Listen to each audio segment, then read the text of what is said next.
everybody, how's it going? And welcome back to Copper Jacket TV. So the Supreme Court has officially started their new term, and as part of that process, they have to decide which cases they're going to hear and which cases they're going to deny. So they get a whole list of cases in front of them, they decide which ones they're going to take up and which ones they're not. Well, on that list is two very important Second Amendment cases, and we're going to talk about what happened with those today. So let's get to it.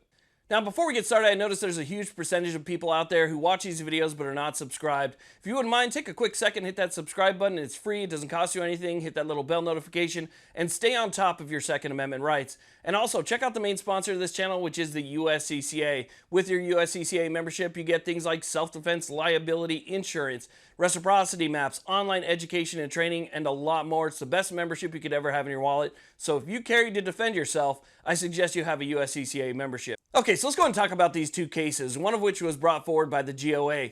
Both of these cases revolve around the bump stock ban. Now, I know there's a lot of people out there who have this big collective sigh right now wondering why we're still talking about bump stocks when they were a novelty back then, and there's just a lot of people that don't really care now.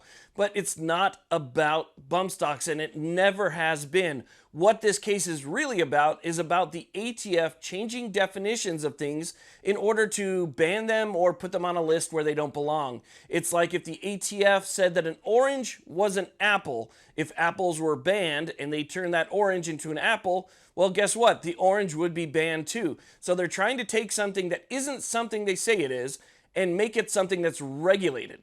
That's what the ATF is doing, and that's what these cases are going after. It's not about the bump stocks. It's about the ATF's changing of definitions in order to regulate things that shouldn't be regulated whatsoever. So again, when you hear that term and what this case is really about, you have to look a little bit deeper. Now, unfortunately, the Supreme Court has an absolutely terrible record of accepting 2A cases. They just don't do it very often, even when there's a lot of confusion in the lower courts or you have bureaucracies creating laws when only Congress should create laws. They still just don't hear them. I know we've been talking a lot about Bruin lately in the Bruin decision, which has implications across the country, but prior to that, it had been about 10 years since the Supreme Court took up a 2A case. So again, they just don't do it very often, even though I think that they absolutely should. Well, it looks like they're back to their old ways again because the Supreme Court decided that they were not going to hear these two very important cases. So both cases, including the one that was sent up by the GOA, were denied cert by the Supreme Court. So again, I don't expect them to take up another case for quite a while, but I would hope that they would, especially something like this, where you have a bureaucracy that is basically creating criminals out of thin air. They're redefining things, making new laws, and doing things that they absolutely shouldn't.